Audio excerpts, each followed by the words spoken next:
தற்போது கிடைத்துள்ள அண்மை செய்தி. தமிழக தலைமைச் செயலாளர் முருகானந்தத்துடன் பள்ளிக்கல்வித்துறை அமைச்சர் அன்பில் மகேஷ் பொய்யாமொழி சந்திப்பு நிகழ்த்தி இருக்கிறார். இதை அண்மை செய்தியாக பார்க்கின்றோம்.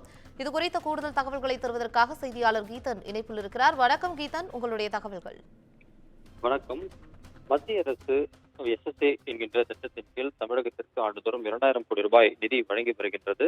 ஆனால் தற்போது PM ஸ்ரீ ஸ்கூல் திட்டத்தில் தமிழகம் சேராததால் நிதியை நிறுத்தியிருக்கின்றது. இதனால் இந்த ஒருங்கிணைந்த பள்ளிக்கல்வி திட்டம் என்கின்ற தமிழக அரசு செயல்படுத்தக்கூடிய அந்த திட்டத்தின் கீழ் பணியாற்றும் 15000 ஆசிரியர்களுக்கு இன்னும் 2 மாத காலங்களுக்கு மட்டுமே ஊதியம் வழங்கப்படும் நிலை இருக்கின்றது.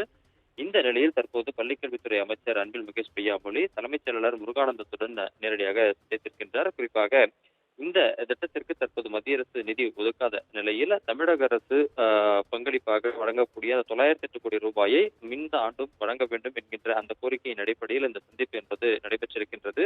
எனவே இந்த மத்திய அரசு நிதி வழங்காத சூழலில் ஆசிரியர்களுக்கு குறிப்பாக ஊதியம் வழங்க வேண்டியிருக்கின்றது. 15000 ஆசிரியர்கள் இந்த திட்டத்தின் அடிப்படையில் அவர்கள் ஊதியம் பெற்று வருகின்றார்கள். எனவே தற்பொழுது நிதி இல்லாத சூழலில் தமிழக அரசு சிறப்பு நிதியாக ஒதுக்கினால் மட்டுமே இந்த ஆசிரியர்களுக்கு ஊதியம் வழங்கப்படக்கூடிய நிலை இருக்கின்றது. எனவே இந்த சூழலில் தமிழக பள்ளிக்கல்வித்துறை அமைச்சர் தலைமைச் செயலாளர் நேரில் சந்தித்து இது தொடர்பாக கோரிக்கையை வைத்திருப்பதாக தகவல்கள் தெரிவிக்கின்றன. தற்போதைய தகவலுக்கு நன்றி கீதன்.